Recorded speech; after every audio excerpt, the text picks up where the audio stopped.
Saya di Bali Wetan payunan panggung masih kena cekap. Hadirin hadirat rahimakumullah, alhamdulillah guru urang sadayana parantos aya di payunan urang sadaya. Begituna mangga urang sami-sami siapkeun manah urang, siapkeun cepil urang kanggo ngupingkeun naon rupi anu bade didugikeun ku al-mukarram wal muhtaram ad-da'i ilallah wal mujahid fi sabilih Abuya Profesor Dr. Kiai Haji Muhammad Muhyiddin Abdul Qadir Al-Manafi fa'alaihi falyatafaddal mashkura wa ma'jura.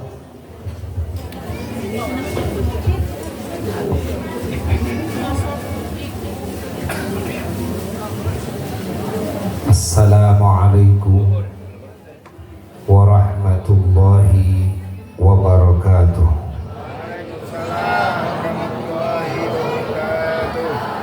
Bismillahirrahmanirrahim.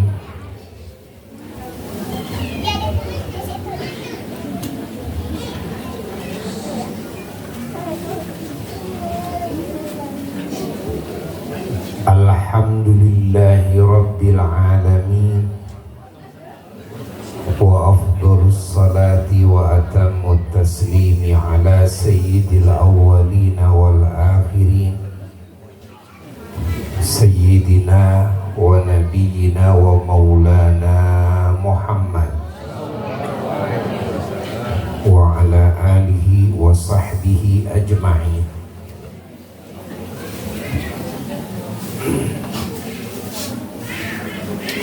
Amma ba'du fa ya ibadallah usikum wa nafsi bitaqwallah faqad fazal muttaqun. Para jamaah yang mulia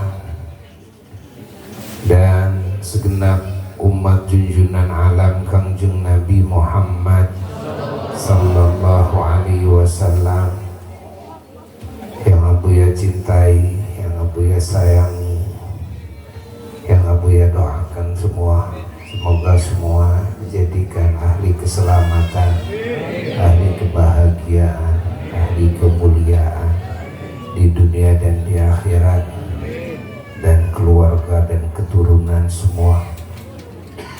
Semoga dosa-dosa kita semua diampuni oleh Allah, aib kita semua ditutupi oleh Allah. Segala yang kita cita-citakan dari segala kebaikan dunia dan akhirat semoga dikabul oleh Allah. Terkhusus para ulama dan para habaib yang kita cintai, yang kita junjung tinggi, dan juga aparat pemerintahan daerah setempat dan para tokoh masyarakat, tokoh kepemudaan, juga keluarga besar Masjid Jami At-Taqwa wilayah Ciberem, Bandung. Kita semua bahagia sekali malam ini dihadirkan oleh Allah di majelis ilmunya bersama para ulama, para habaib dan saudara-saudara kita yang beriman, saudara-saudara kita yang soleh, saudara-saudara kita ahli ketakwaan. Dan di majelis ini pula kita bersama-sama berzikir kepada Allah, bersyukur kepada Allah, berdoa kepada Allah, bersalawat salam kepada junjunan alam, kekasih Allah, Nabi kita semua, imam kita semua, suri toladan kita semua, maha guru kita semua, penyelamat kita semua, pengasih penyayang kita semua, penerang hati kita semua, penyembuh jiwa dan raga kita semua, mengangkat harkat martabat kita semua.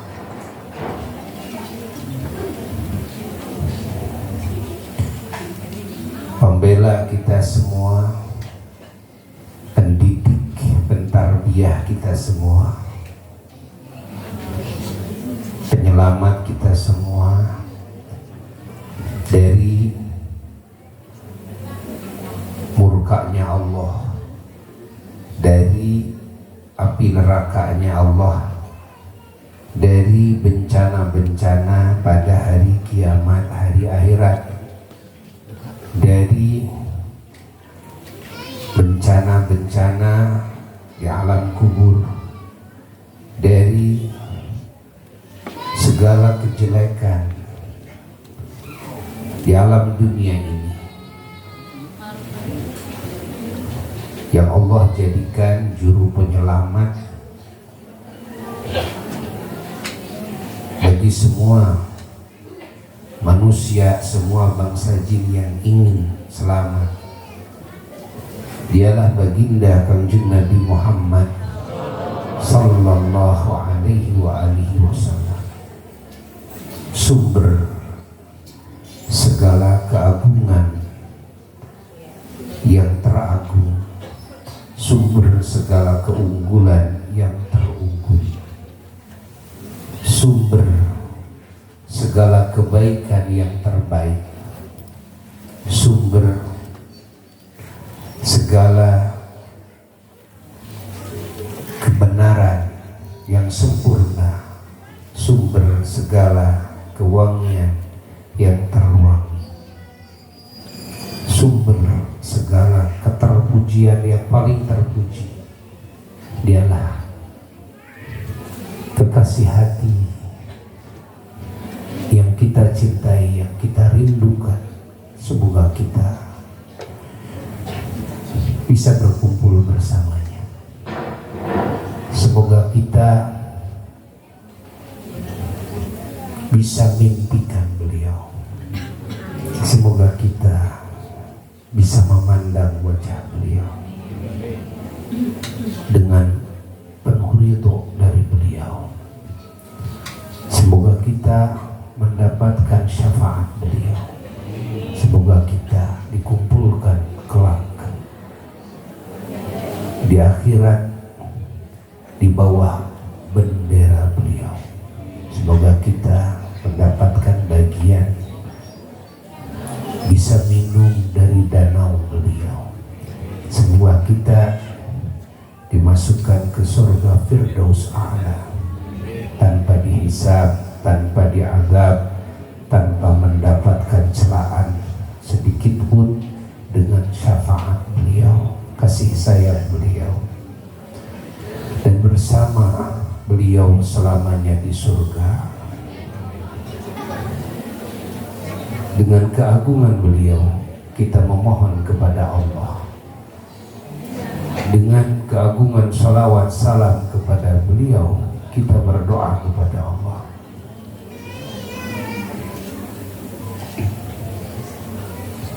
Wa ila hadratin Nabi sallallahu alaihi wasallam al-Fatihah.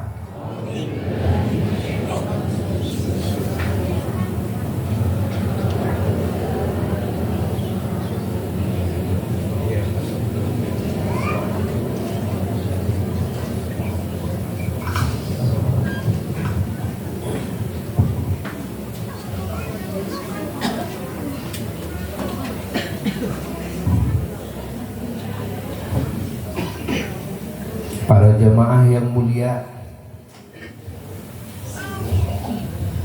kita hamba-hamba Allah, kita umat Kanjeng Nabi Muhammad sallallahu alaihi wa alihi wasallam, wajib selalu bersyukur kepadanya siang dan malamnya, karena kitalah ciptaan Allah yang paling beruntung.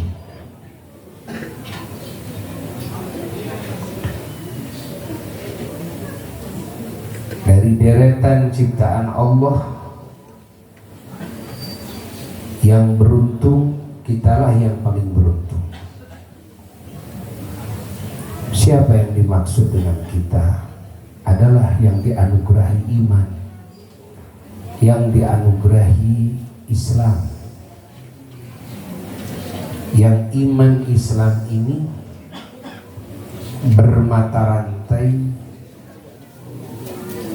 sampai kepada junjungan alam Kangjeng Nabi Muhammad sallallahu alaihi wasallam. Semua para rasul mengajarkan iman Islam. Para umatnya masing-masing punya sanad iman Islam dari rasulnya masing-masing. Manusia dan bangsa jin yang mendapat anugerah iman Islam itu dari umat rasul manapun, semuanya adalah makhluk yang beruntung, makhluk yang selamat, makhluk yang bahagia, makhluk yang mulia, yang oleh Allah dijadikan ahli surganya Allah kelak di akhirat, yang oleh Allah semua nanti akan dipertemukan dengan Allah kelak di surga. Seluruh yang beriman, umat Rasul manapun yang beriman, yang Islam, karena agama itu hanyalah Islam yang diturunkan oleh Allah ke muka bumi lewat para rasulnya. Tidak ada agama lain yang Allah turunkan. Yang diturunkan kepada Nabi Adam alaihissalam adalah Islam. Begitu pula yang diturunkan kepada rasul-rasul setelahnya, termasuk Nabi Musa alaihissalam, Nabi Isa alaihissalam, Nabi Daud alaihissalam. Hanya Islamlah yang Allah turunkan kepada semua para rasul. Lalu oleh para rasul diajarkan iman Islam ini kepada umatnya masing-masing. Kesempurnaan daripada iman Islam adalah ihsan. Sama ihsan juga ajaran semua para rasul, ajaran semua para nabi. Setiap rasul mempunyai umat. Setiap umat ya memiliki rasul.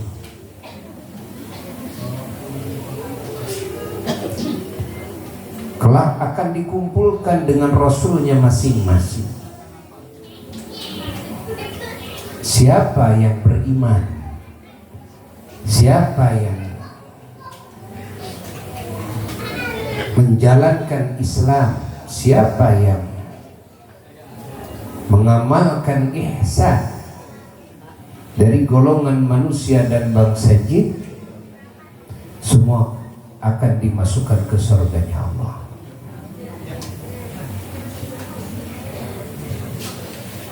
Umat Rasul mana saja,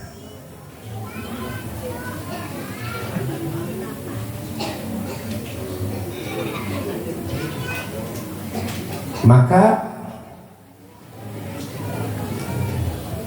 makhluk yang beriman, makhluk yang muslim dari zaman Nabi Adam alaihissalam sampai hari kiamat, mereka adalah makhluk yang beruntung. Karena manusia dan bangsa jin yang tidak beriman,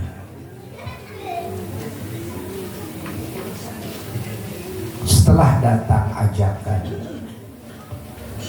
para rasul, setelah sampai dakwahnya para rasul kepada mereka,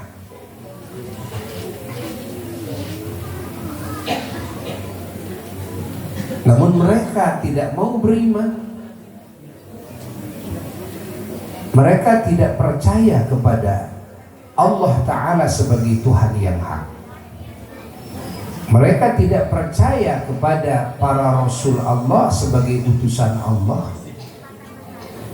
Mereka tidak percaya kepada kitab-kitab Allah adalah sebagai wahyu Allah. Mereka tidak percaya kepada iman, Islam, ihsan adalah ajaran Allah. Mereka tidak percaya kepada alam akhirat. Mereka tidak percaya kepada surga dan neraka. Mereka tidak percaya kepada hari pembalasan. Mereka tidak percaya kepada hari kiamat. Mereka tidak percaya kepada kehidupan alam barzakh, kepada nikmat kubur dan siksa kubur. Mereka tidak percaya kepada hari hisaban. Mereka tidak percaya kepada hari ditimbang semua amal. Mereka tidak percaya kepada hari dibagikan semua buku catatan amal.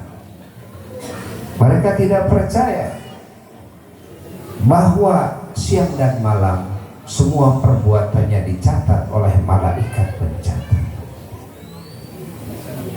Mereka tidak percaya kepada hal-hal yang gaib yang Allah firmankan, yang para rasul sabdakan alaihimussalam. Maka mereka ini disebutnya adalah orang kafir, disebutnya adalah kafir. Maka mereka kaum kafir adalah makhluk yang Allah murkai, makhluk yang diancam oleh Allah Ta'ala dengan api neraka dan abadi selamanya di sana. Mereka adalah makhluk yang tidak akan mendapatkan nikmat sedikit pun kelak, ya, di hari kiamat, kelak di akhirat. Bahkan di alam kubur pun mereka tidak akan mendapatkan nikmat sedikit. Kenikmatan yang mereka terima dari Allah hanyalah di saat hidup mereka di dunia saja. Allah melimpahkan nikmat kepada semua manusia, baik yang beriman maupun yang kafir, baik yang saleh maupun yang ahli maksiat, baik manusia maupun bangsa jin, bangsa setan maupun binatang sekalipun. Semua oleh Allah Ta'ala dilimpahi nikmat. Maka di dunia itu orang yang beruntung, ingat, orang yang beruntung di dunia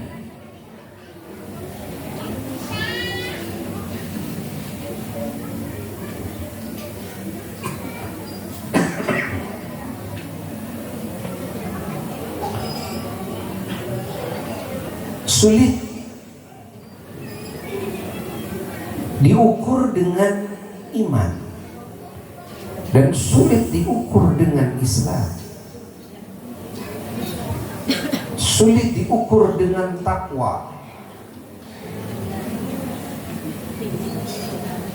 Makanya orang-orang yang tidak beriman, mereka merasa menjadi manusia yang paling beruntung karena mereka mengukur keberuntungan dengan yang terlihat, terdengar, tercium,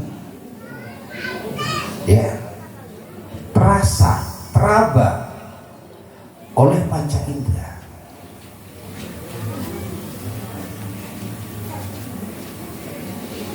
Maka cita-cita mereka ingin menjadi manusia yang paling beruntung itu.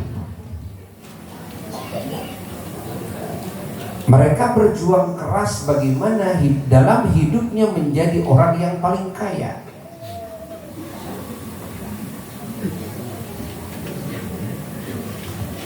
Bagaimana hidupnya menjadi orang yang sohor. Bagaimana hidupnya menjadi orang yang punya gelar dan punya jabatan dunia, dihormati oleh orang lain karena jabatannya, karena kekayaannya, disegani oleh orang lain.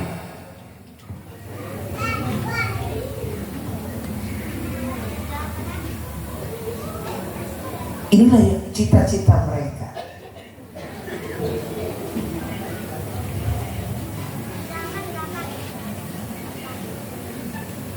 Yang disebut dengan kenikmatan dan anugerah yang besar menurut mereka hanyalah yang terasa, hanyalah yang teraba, hanyalah yang terlihat, terdengar, tercium oleh anggota badan mereka.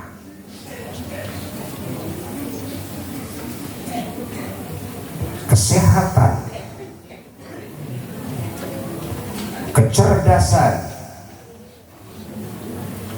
kepada hal-hal duniawi, kekuatan fisik,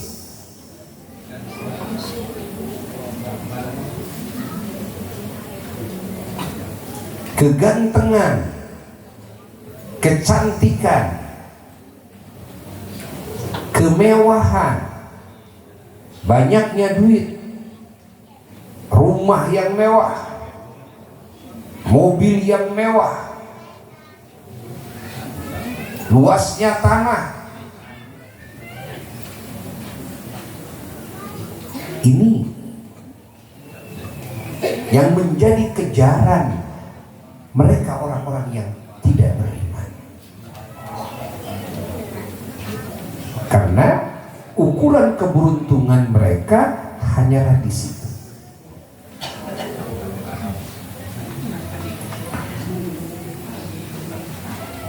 Sulit bagi mereka mengukur keberuntungan dengan iman dan Islam, dengan ketakwaan. Maka mereka tidak butuh iman, mereka tidak butuh Islam, mereka tidak butuh sholat, mereka tidak butuh puasa, mereka tidak butuh pergi haji, mereka tidak butuh baca Quran, wirid, sholawat, tidak butuh.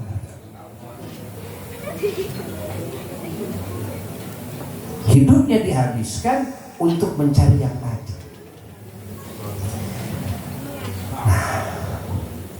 Yang dimaksud dengan sulit bagi mereka.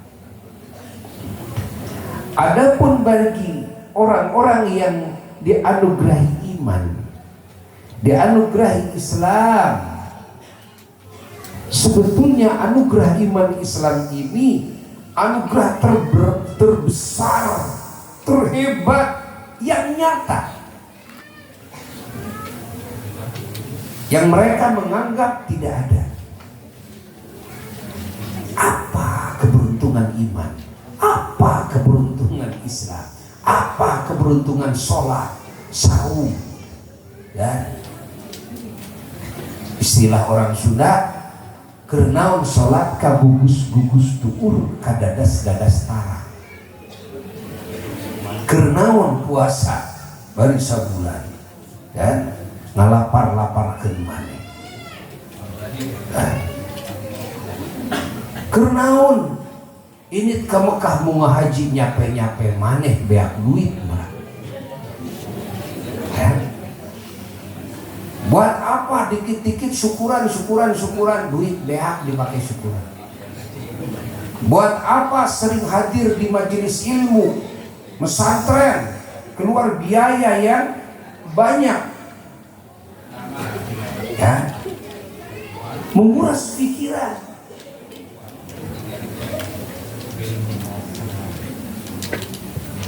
Kalau banyak jadwal ngaji guru kita ngejar guru kita, kan perlu ongkos. Punya penghasilan dikit, dibagi-bagi buat makan minum sebagian, lalu buat ongkos ngaji, nanti buat syukuran, ya.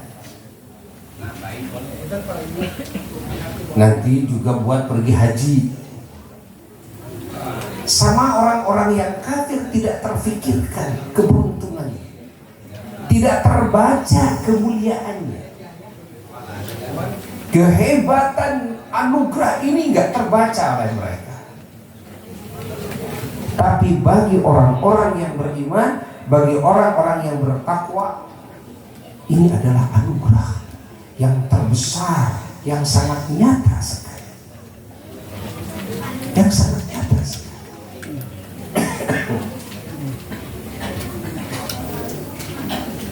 Fahami oleh kita semua.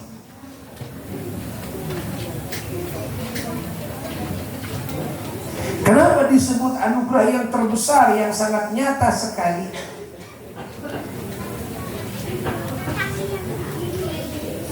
Karena iman ini dan Islam ini justru yang menjadi dambaan akal yang sehat. Kalau akal manusia sehat, pasti akal manusia akan mencari iman, akan mendapatkan Islam.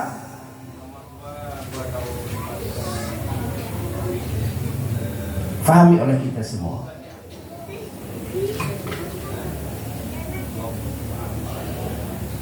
Maka orang yang tidak mau beriman, tidak mau menggapai Islam, ini jelas akalnya tidak sehat.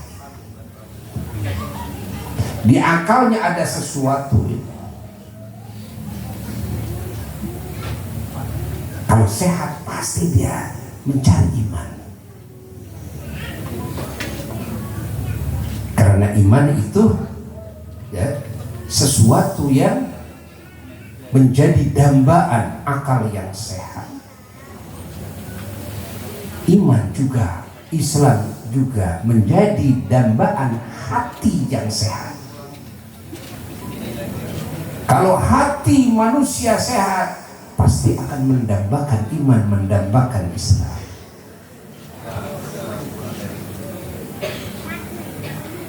Makanan ini tidak berarti jika dibandingkan dengan iman Islam.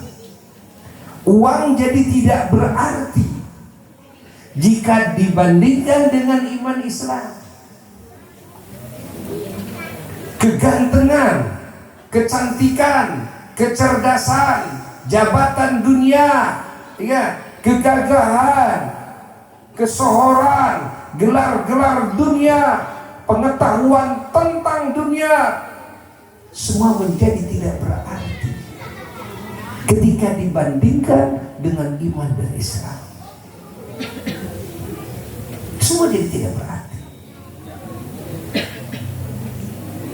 Catat ini.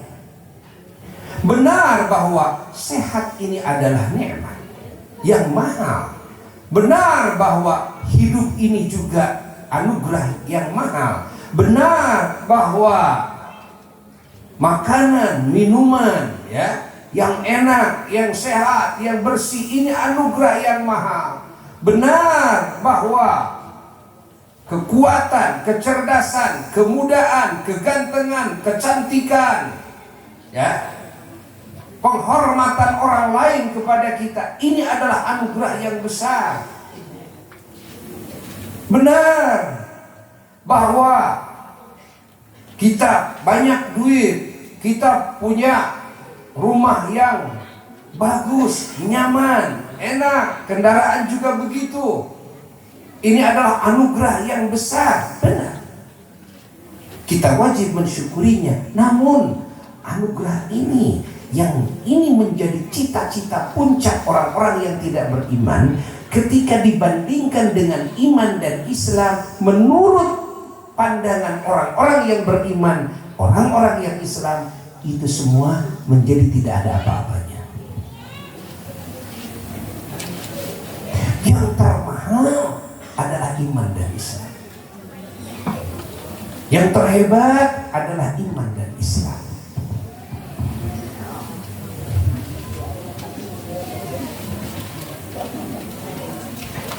Lalu ketika ada pertanyaan, Buya, bagaimana cara memahami perkataan yang tadi bahwa iman Islam ini cita-cita akal yang sehat?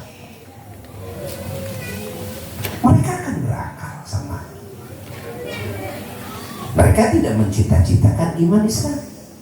Mereka mencita-citakan jadi orang yang paling kaya, punya jabatan tinggi, sehat, kuat, cerdas, banyak duit, ya, punya gelar, dihormati orang. Ingin difahami ini. Masalah ini tadi kaitannya dengan akal. Mereka juga punya akal. Mereka itu cerdas-cerdas. Berapa banyak orang-orang yang kafir itu gelarnya profesor, gelarnya doktor-doktor. Mereka banyak ilmuwan-ilmuwan. Mereka banyak pencipta-pencipta yang menciptakan alat-alat yang dibutuhkan dalam kehidupan manusia, bahkan binatang yang canggih-canggih. Kebanyakan bikinan mereka, hasil buah pemikiran mereka, penemuan-penemuan mereka, yang mana mereka ini tidak beriman kepada Allah. Mereka tidak beriman kepada utusan-utusan Allah. Mereka tidak iman kepada kitab-kitab Allah. Mereka tidak beriman kepada akhirat. Bukankah akal mereka itu cerdas? Ya? Sehingga menurut pandangan umum, kecerdasan mereka melebihi kecerdasan, ya, orang-orang muslim, walaupun tidak semuanya. Gak nyampe otak orang muslim kepada apa yang dicapai oleh otak mereka. Tapi Buya mengkaitkan dengan akal. Nah, ini perlu diungkap, perlu dibuka. Sebetulnya kalau diungkap ini panjang, namun asyik kalau diungkap. Dan umat muslim, dan kalau memahami hal ini, di dalam hatinya akan tumbuh keyakinan, ya, yang memenuhi jiwanya. Dunia dan seisinya di hati orang yang sudah memahami itu semua tidak ada apa-apanya. Ya, tidak ada apa-apanya. Nah, namun Buya akan memberikan isyarat sedikit saja, karena kalau dibahas di majelis seperti ini membutuhkan pembahasan berhari-hari,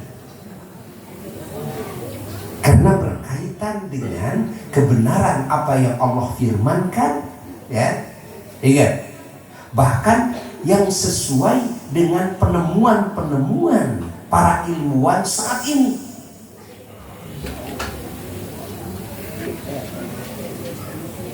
Pahami? Yang mereka beribu-ribu tahun berpikir tidak pernah menemukannya.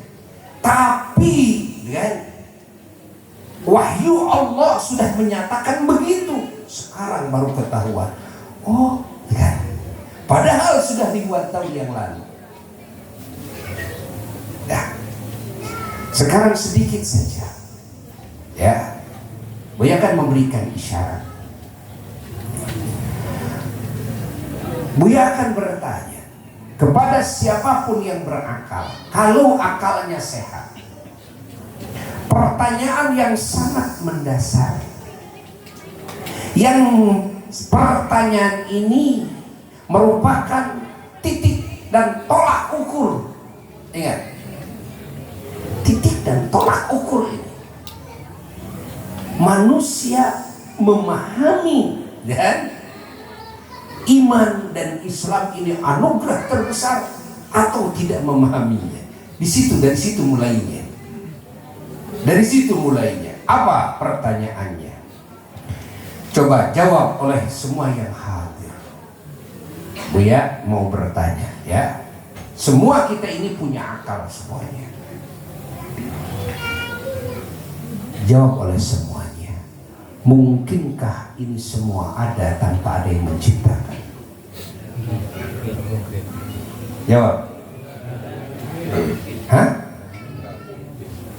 Mungkinkah kita ini ada tanpa ada yang menciptakan? Mungkinkah langit ada, bumi ada, dan segalanya yang begitu teratur, matahari, bulan, bintang, yang kita ketahui, yang tidak kita ketahui, mungkinkah ini semua ada tanpa ada yang menciptakan? Mungkinkah ini teratur tanpa ada yang mengatur? Ini bertanyanya kepada akal ini. Buya tidak akan mempermasalahkan agama Anda apa, ya. Tapi Buya akan bertanya kepada akal sehat Anda.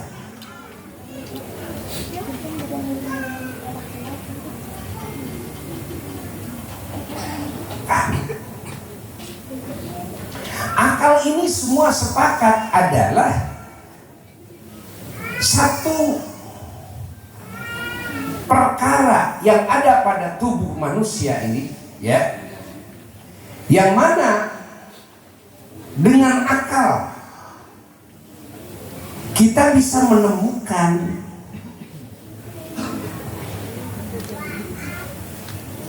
mana yang benar, mana yang salah. Dengan akal ini kita bisa menemukan mana yang baik, mana yang buruk.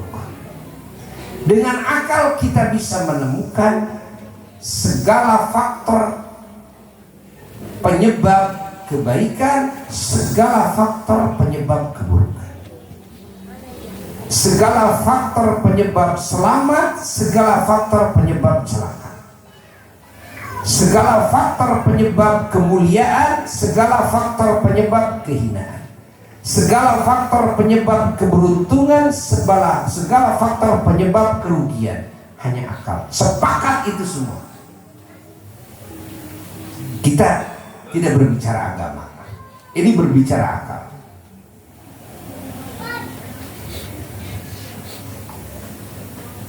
Ya. Bagaimana mungkin ilmuwan bisa menciptakan ABCD dan sebagainya yang begitu hebat tanpa akal? Bagaimana mungkin manusia bisa mengatur satu negeri, satu bangsa, ya? Segala permasalahan kehidupannya tanpa akal yang sehat? Ingat, bagaimana mungkin di dalam rumah tangga suami istri bisa membangun segala kemaslahatan hidup tanpa akal? Bagaimana mungkin manusia bisa membangun segala kemaslahatan hidupnya di muka bumi ini tanpa akal?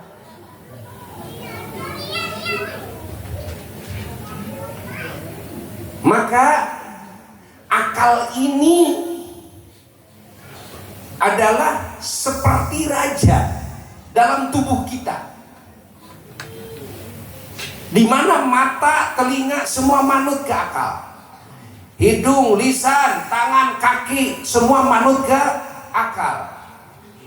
Kalau penemuan panca indera ini akur dengan akal, berarti benar. Kalau penemuan panca indera ini bertolak belakang dengan akal, yang benar apa? Penemuan panca indera atau akal? Jawab. Yang benar apa? Sekali lagi. Hah? Yang benar apa? Akal. Kenapa? Karena semua yakin bahwa akal ini punya kekuatan yang tidak dimiliki oleh semua panca indera, oleh mata, oleh telinga, oleh hidung, semuanya.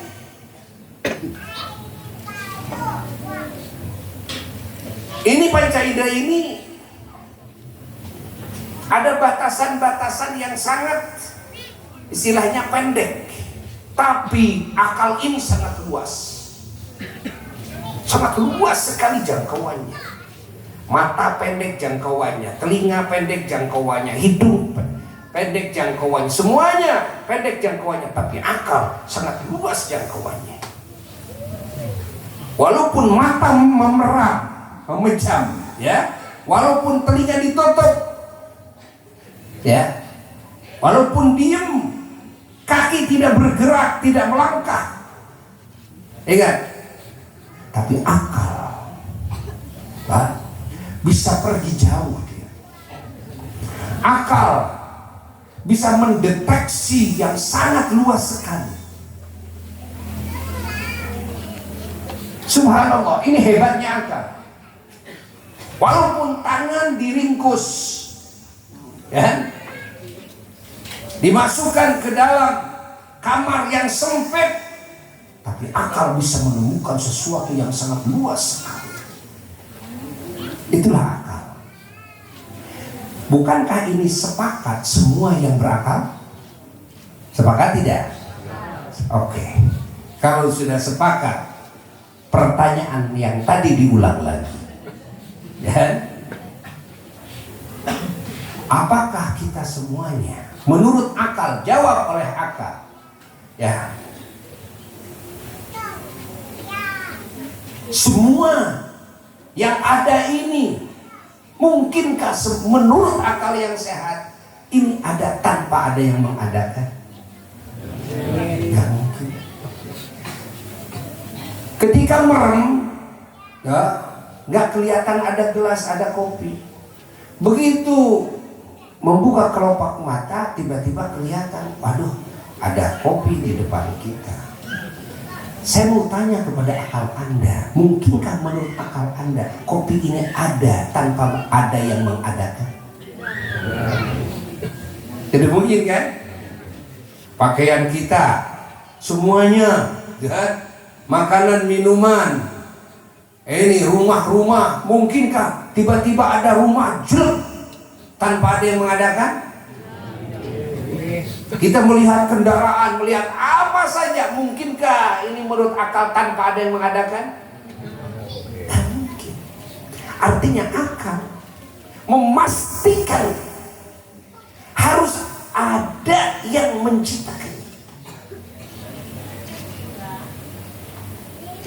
Lihat, harus ada yang menciptakannya. Walaupun kita tidak tahu, mata tidak melihat, tidak masalah, tapi akal memastikan ini pasti ada yang menciptakannya. Dan yang menciptakan ini menurut akal harus maha terdahulu. Masa iya keterdahului oleh yang diciptakannya? Dan keterdahuluannya yang menciptakan itu, ya, tidak diawali dengan tidak ada. Kalau yang diawali dengan tidak ada terus ada, maka keberadaannya baru pasti membutuhkan yang menciptakannya. Maka akal memutuskan, memastikan segala hal yang baru pasti harus ada yang menciptakan. Perkara yang baru itu adalah yang diawali dari tidak ada dulu, lalu ada, kok ujung-ujung ada. Coba tanya kepada akal, akal percaya nggak kalau ujung-ujung ada ini, yang tadinya tidak ada lalu ada? Hah? Percaya nggak kalau tidak ada yang menciptakan? Akal memastikan harus ada yang menciptakan. Nah, maka akal menghakimi semua ini yang dilihat. Jagat raya ini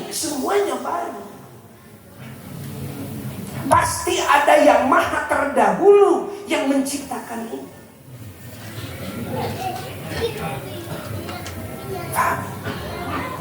Dan yang menciptakan ini Dialah yang maha hidup, tidak mungkin mati. Yang maha kuasa, tidak mungkin lemah. Yang maha menghendaki sesukanya, dan tidak mungkin ada yang terpaksa. Yang maha mengetahui, tidak mungkin bodoh. Yang maha melihat, tidak mungkin buta. Yang maha mendengar, tidak mungkin tuli. Yang maha berfirman, tidak mungkin bisu. Pahami. Yang maha kekal, tidak mungkin ada fananya. Yang maha membedai seluruh yang diciptakan olehnya, tidak mungkin ada kesamaan dalam segala halnya. Karena akal tidak akan menerima jika yang diciptakannya terus ada kesamaan dengan yang menciptakannya.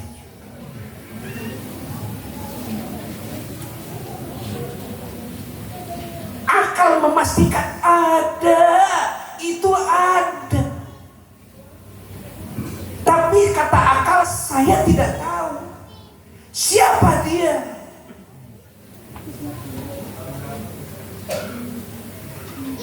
Menurut akal, ini yang menciptakan tidak terkurung oleh waktu, karena waktu ini bagian daripada ciptaannya. Tidak membutuhkan tempat, karena tempat bagian daripada ciptaannya.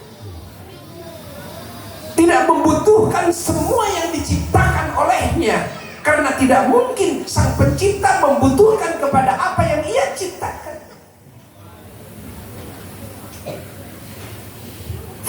Pahami?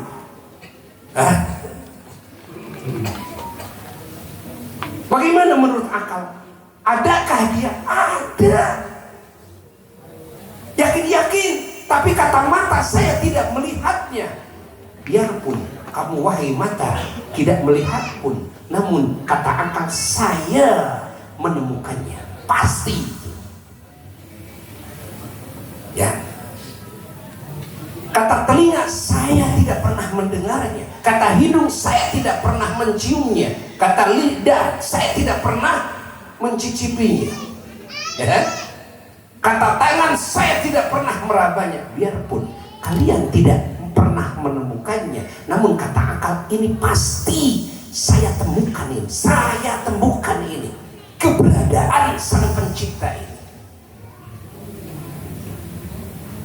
Nah, namun saya tidak tahu siapa ini menciptakan. Namanya siapa? Ya, jawab. Nah, akal ini beku sampai situ, gak tahu namanya. Akal hanya sampai mengenal keberadaan sang pencipta, dan akal sangat percaya penuh memastikan kepada kemahasempurnaannya sang pencipta dan kemahasuciannya sang pencipta dari segala sifat kekurangan. Tidak mungkin sang pencipta ada kurang dalam segala hal. Menurut apa? Menurut akal.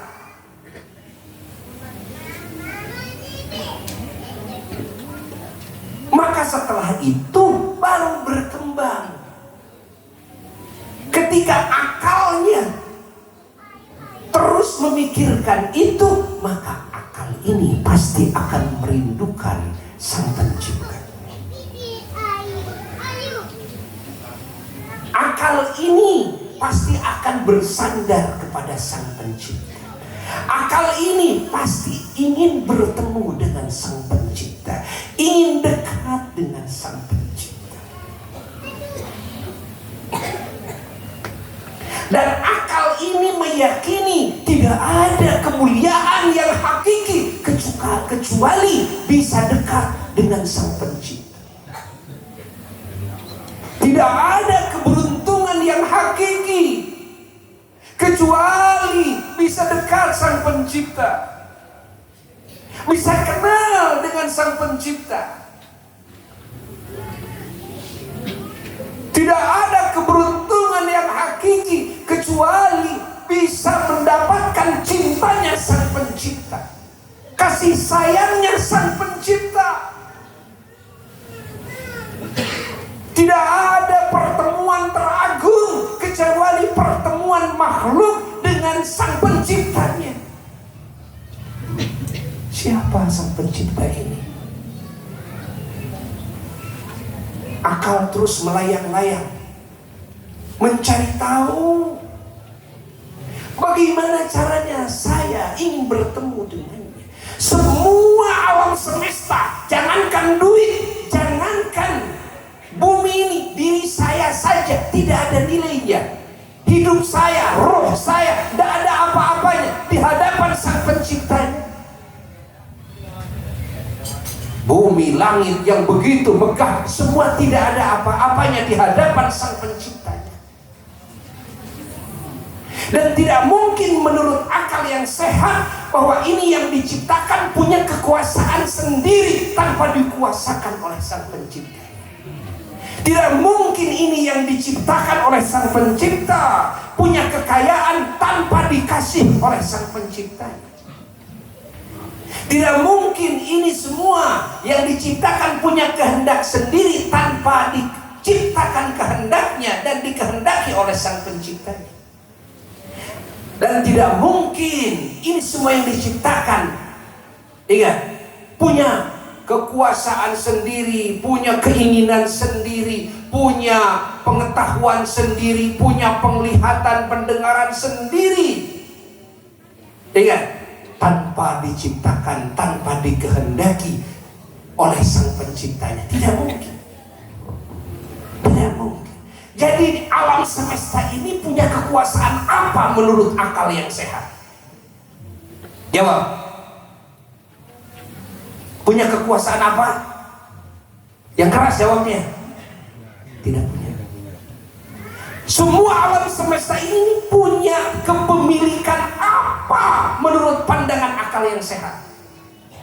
Tidak punya. Semua alam semesta ini punya pengetahuan apa? Ingat, menurut akal yang sehat. Semua alam semesta ini punya keagungan apa menurut akal yang sehat?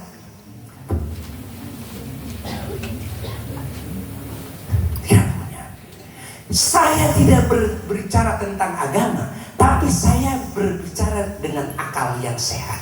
Jikalau Anda punya akal sehat, karena akal sehat jawabannya pasti sama. Dari zaman Nabi Adam alaihissalam sampai hari kiamat, yang punya gelar tidak punya gelar, yang punya jabatan tidak punya jabatan, orang kaya orang miskin, akan sama kalau akalnya sehat, jawabannya pasti sama.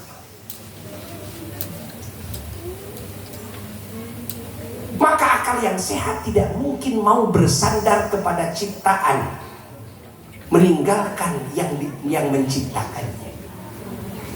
Tidak mau dekat dengan yang diciptakan, menjauhi yang menciptakannya. Tidak mau menumpahkan cinta kepada yang diciptakan, sementara kepada yang menciptakannya tidak peduli. Akal yang sehat ini, ketika makhluk banyak yang bersandar kepada duitnya, kepada jabatannya, kepada tenaganya, kepada kecerdasannya, kepada gelarnya, kepada si A dan si B, menurut akal sehat, salah kamu. Sandarkan segala sesuatu kita kepada yang menciptakan kita. Karena yang diciptakan tidak punya apa-apa, tidak bisa apa-apa, tidak tahu apa-apa, tidak memiliki apa-apa. Semua ciptaan ini ada genggaman kekuasaan dan kehendak Sang Penciptanya. Ada pada pengawasannya, ada pada penglihatannya, ada pada pendengarannya, ada pada liputan pengetahuannya. Tidak ada satupun yang diciptakan yang bisa lari dari liputan kekuasaan yang menciptakan, dari liputan kehendak Sang Penciptanya, dari liputan penglihatan, pengetahuan, pendengaran Sang Penciptanya. Kalau akal sehat ditanya jawabannya akur enggak? Jawab. Akur. Ini materi baru satu, yang satu belum tuntas. Dan terus kalau begitu apa yang patut dibanggakan? Duitkah? Jabatankah? Rumahkah? Kecerdasan sayakah? Kegagahan sayakah? Gelarkah? Kegantengankah? Kecantikankah? Makanan, minuman, pakaian? Ini yang patut dibanggakan. Di mana letaknya kemuliaan keberuntungan yang hakiki? Di mana letaknya kemuliaan yang sejati? Semua adanya pada Allah. Semua adanya pada Sang Pencipta. Maka akal yang sehat akan mengejar siapa Sang Pencipta ini. Namun akal ini pun punya keterbatasan. Dia tidak tahu nama Sang Pencipta ini. Walaupun tahu sifatannya.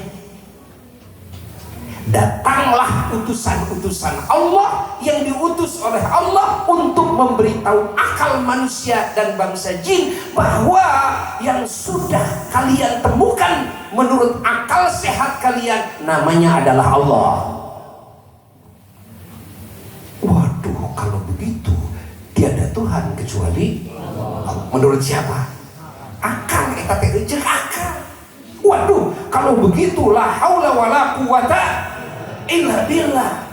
Makhluk ini tidak punya daya upaya, tidak punya apa-apa. Semuanya oleh siapa? Oleh Allah. Kalau begitu, dan segala nikmat yang diterima oleh makhluk dari siapa? Allah. Oleh siapa? Oleh Allah. Musibah yang menimpa makhluk dari siapa? Oleh siapa? Oleh Allah. Baik dan buruk yang menimpa makhluk dari siapa? Dari Allah. Oleh siapa? Oleh Allah. Kata akal maha suci Allah subhanahu. Kata akal Allahu Akbar, Allah lah yang maha besar. Itu kata akal sebetulnya. Dan kalau begitu tidak ada yang berhak saya syukuri, saya puji kecuali Allah. Maka akal berkata Alhamdulillah. Ini jawaban akal yang sehat. Kalimat ini sebetulnya lahir dari akal yang sehat. Setelah akal ini menemukan nama Sang Pencipta itu melalui berita dari utusan-utusan Allah. Lalu akal ini bertanya-tanya, bagaimana saya ingin dekat dengannya, bagaimana saya ingin kenal, bagaimana saya ingin mendapat cintanya. Maka para utusan Allah oleh Allah dikasih pengetahuan, petunjuk bagi manusia dan bangsa jin yang ingin dicintai oleh Tuhannya, yang ingin bertemu dengan Tuhannya, yang ingin ma'rifat kepada Tuhannya, yang ingin dikabulkan doanya oleh Tuhannya, yang ingin disayang oleh Tuhannya, yang ingin diridhoi oleh Tuhannya. Yang mana hakikat keagungan adanya hanya di situ saja, bukan di harta jabatan, bukan di dunia, bukan di alam semesta. Lah, tidak ada. Tapi di situ ada. Tapi akal tidak tahu bagaimana cara saya ingin dicintai Allah. Maka para utusan Allah diwahyui oleh Allah, dikasih bekal pengetahuan, petunjuk bagi semua manusia dan bangsa jin yang ingin dekat dengan Allah, yang ingin kenal Allah, yang ingin diridhoi Allah, dicintai Allah, disayang Allah, diijabah oleh Allah. Kalau berdosa, jika ingin diampuni oleh Allah. Di dunia hatinya ingin bertemu dengan Allah, di akhirat matanya ingin melihat zat Allah. Ternyata yang disembah di sini yang ditemukan dengan akal, menurut akal ini pasti harus ada. Maka segala yang ada tentu mungkin bisa dilihat. Maka di surga diperlihatkan semua yang menyembah Tuhan di dunia, bahwa yang disembah bukan yang tidak ada, tapi yang ada, yang maha ada, dan keberadaannya pasti. Sementara keberadaan semua yang diciptakan tidak ada yang pasti, itu adalah mungkin menurut akal.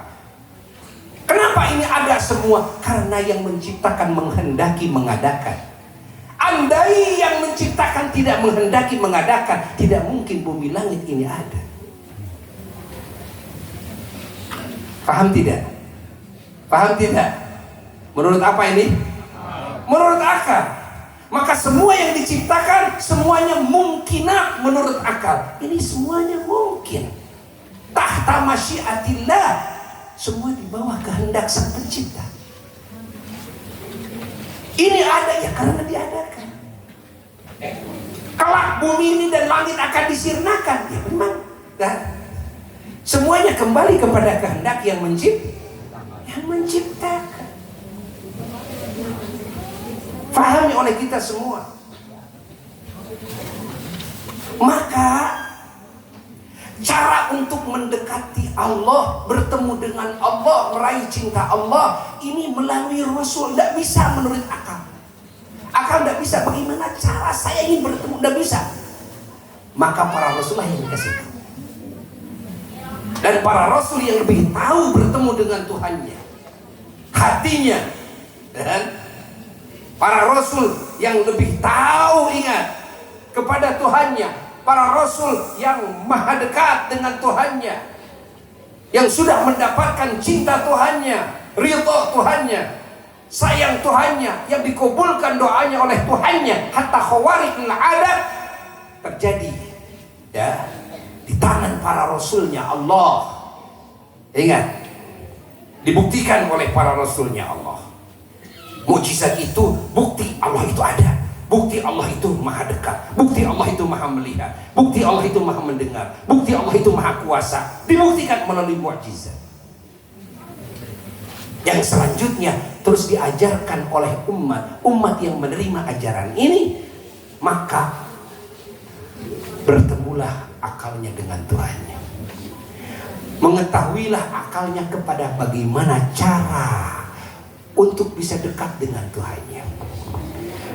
Bagaimana cara mengabdi kepada Tuhannya. Bagaimana cara dicintai oleh Tuhannya. Bagaimana cara agar dikabulkan doanya oleh Tuhannya. Lewat siapa? Para Rasul. Maka agama ini betapa besarnya menurut pandangan akal. Dunia dan seisinya tidak bisa untuk dijadikan ya wasilah bertemu dengan Tuhan, tidak bisa. Kekayaan kita, jabatan dunia kita tidak bisa. Ini hanya ilmu yang Allah ajarkan kepada para Rasulnya. Tidak bisa ngarang sendiri, nggak bisa otodidak. Makanya pengetahuan ini harus bersilsilah, bersanad yang tersambung kepada para Rasul. Tidak bisa akal ini mikir dengan cara apa saya ingin ketemu Allah. Tidak bisa.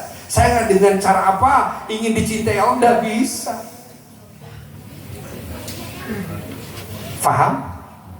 Faham tidak? Di sini pentingnya manusia mengkaji ilmu itu dari Rasul. Tapi kan Rasul ditakdirkan oleh Allah dan juga wafat. Tidak diabadikan kehidupannya di dunia. Maka akal berpikir lagi, kalau begitu tidak ada cara lain kecuali harus berguru kepada orang-orang yang sudah menerima ajaran dari Rasul adalah sahabat. Tapi kan sahabat juga sudah wafat. Kalau begitu menurut akal harus mencari orang-orang yang sudah mendapatkan ajaran dari para sahabat adalah para tabi'in. Kan para tabi'in pun sudah wafat. Kalau begitu kata akal harus mencari orang-orang yang sudah belajar dari para tabi'in, yaitu tabi'in. Tabi'in kan sudah wafat. Akal juga mencari dan akal menemukan cara. Kalau begitu harus mencari orang-orang yang sudah menerima daripada beliau. Begitu dilihat udah mati. Kalau begitu akhirnya akal memastikan harus ngaji ke ulama yang ada di zaman saya. Berarti kalau saya tidak mau ngaji kepada ulama tentang ilmu itu, kehebatan akal saya tetap tidak bisa ya untuk meraih saya bisa ketemu dengan Allah. Gak akan bisa. Harus ngaji dulu kepada ulama-ulama Allah yang ada di zaman saya, mau tidak mau.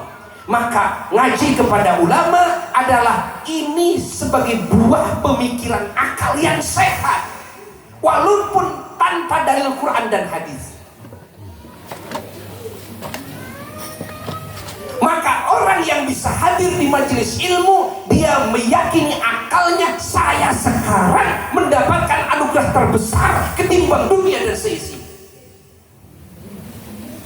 Saya bertemu dengan ulama Allah, menerima ilmu Allah yang Allah wahyukan kepada Rasulnya, Rasulnya yang juga mengajarkan kepada sahabatnya, sahabat yang mengajarkan kepada tabi'in murid-muridnya, tabi'in mengajarkan kepada tabi'in murid-muridnya, tabi'in mengajarkan kepada murid-muridnya kepada ulama-ulama yang ada di zaman sekarang ini. Maka ketika saya bertemu dengan ulama, inilah pertemuan yang terindah, termahal dalam sejarah anugerah yang Allah berikan kepada makhluknya. Kalau saya bisa dekat dengan ulama, tidak akan bisa dibandingi dengan saya dekat dengan raja di muka bumi. Allah. Coba, harganya bisa punya guru sebagai ulama yang membimbing kita. Kalau dibuka sedikit aja begitu, maka akal ini baru ngerti. Oh iya ya, gak akan bisa dibandingi. Kita punya guru sebagai ulama, kita punya rumah, kita punya duit, kita punya jabatan, punya apa, gak akan bisa dibandingi. Masih mahalan kita punya guru yang membimbing kita. Kita hadir di majelis film, hadir di majelis talk show, kita hadir di majelis mall, kita hadir di majelis apa saja, gak akan bisa, gak akan ada apa-apanya. Pertemuan kita dengan macam-macam manusia, macam-macam ciptaan Allah, sama semua di hadapan Allah. Tapi ketika kita dikumpulkan dengan ulama Allah di majelis ilmu Allah, mendapatkan ilmu Allah lewat ulama Allah, maka akal akan meyakini inilah yang termahal dalam sejarah anugerah yang saya terima. Sehingga duit jadi tidak ada harganya, rumah jadi tidak ada harganya, bahkan diri saya pun tidak ada harganya ketika saya tidak mendapatkan ilmu Allah itu.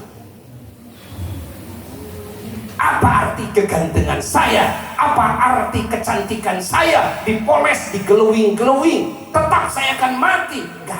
Gak ada nilainya diri saya ketika hati saya gersang dari ilmu Allah, ketika hati saya tidak kenal Allah, ketika saya tidak bisa meraih cintanya, ketika saya tidak meraih ridhonya, ketika saya tidak mengabdi kepada Allah. Maka pengabdian kepada Allah ini adalah anugerah yang termahal. Iman Islam ini anugerah yang termahal. Ini menurut keputusan akal loh. Tadi diurutnya dari yang awal pertanyaannya, itu titik tolak. Dari situlah titik tolaknya. Ini belum dibahas semua, baru dibahas satu saja tentang hal ini, tapi waktunya sudah habis. Ini mengkaji ilmu tauhid yang sangat dalam, tapi kalau dikemas dengan bahasa yang bisa dimengerti oleh tukang ojek, enteng-enteng saja. Padahal eta mun maca kitabna euy, Macana tidak bisa. Tapi nubiya kaharti ente sakitu. Kaharti ente. Hargana ngaji jadi kaharti, hargana sholat jadi kaharti, hargana ibadah ke Allah jadi kaharti, hargana iman Islam terhebat jadi kaharti. Tuh, jadi kaharti. Yang dianggap hebat oleh orang-orang yang tidak beriman, sebetulnya semuanya tidak ada apa-apanya. Semuanya angin lalu semuanya. Makanya orang yang muslim jangan ngejar-ngejar ingin seperti mereka orang-orang yang tidak beriman. Dan orang-orang muslim jangan merasa iri terhadap orang-orang yang kafir yang dikayakan oleh Allah. Sementara si muslim ini yang tukang sholat, dia kere, rumahnya masih tetap ngontrak sampai mati dia tidak pernah punya rumah. Jangan merasa sedih. Sebetulnya kalianlah yang oleh Allah dikasih anugerah terhebat, terbesar di alam semesta ini. Kalian bukan orang-orang kafir, tapi kalian wahai orang-orang muslim. Cuma kalian gak ngerti. Kalian ikut-ikutan kepada pemikiran yang sebetulnya bukan berdasarkan akal sehat. Lalu akal sehat kalian simpan di peti eskan, lalu kalian mengikuti kepada pemikiran mereka yang sebetulnya bukan akal sehat. Lalu kalian menghabiskan hidup hanya untuk mencari duit, mencari kekayaan, mencari kemasyhuran. Setelah itu kalian modal,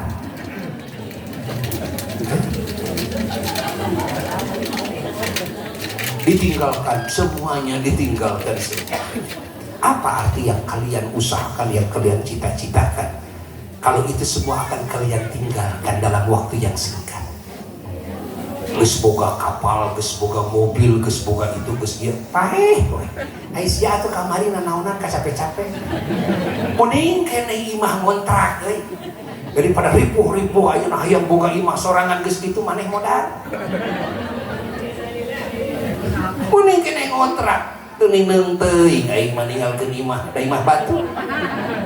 Gitu. Eces itu. Kalau orang paham ini, kesengsaraan dari dunia itu tidak masalah. Tidak masalah. Dah di alam dunia mah. Dah HSG dah kudu pakai kasur 10 juta.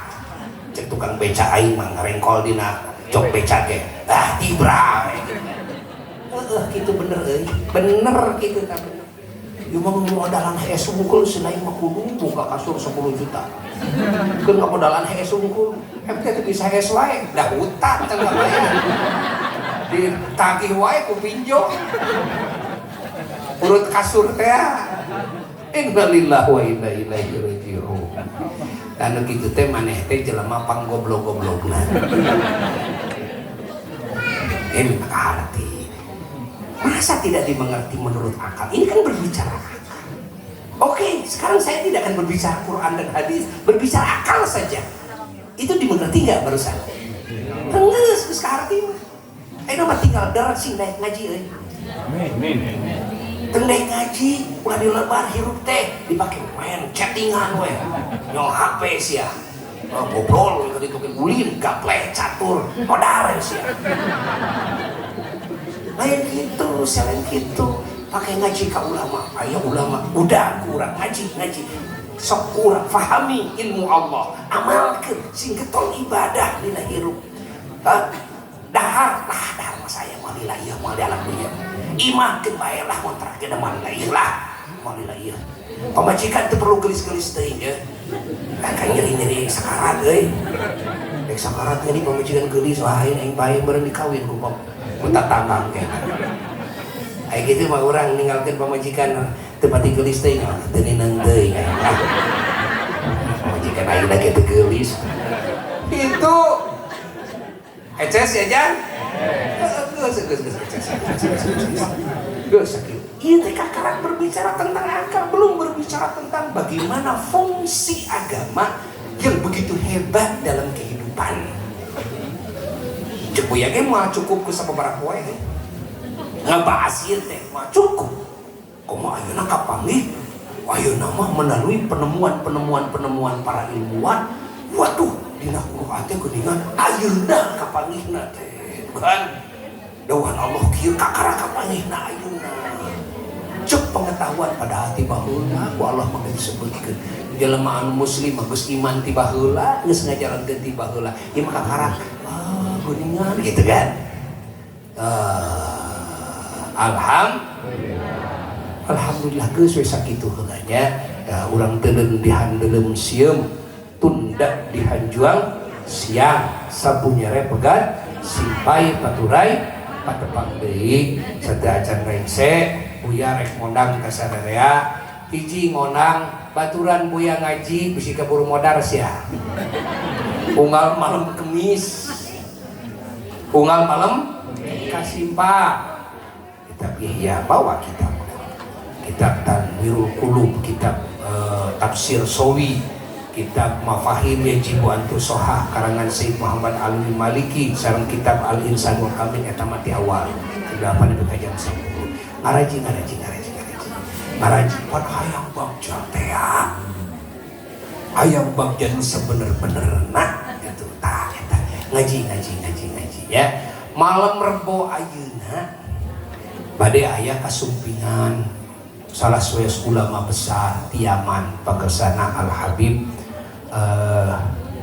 saya teteh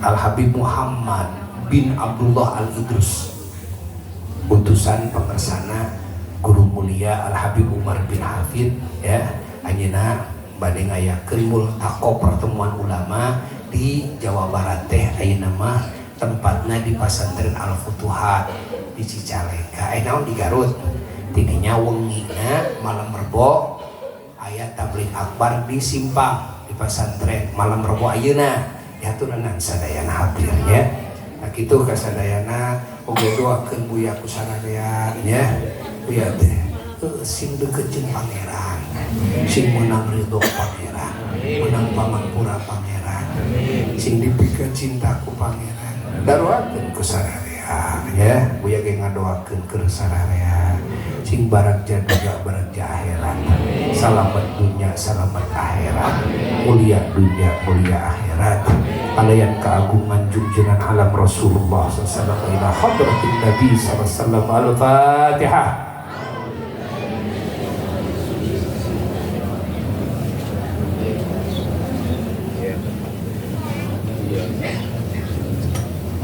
Amin. Wassalamualaikum warahmatullahi wabarakatuh. Sawer. Awewe mah di dinya we kerek disawer ka dinya buyana.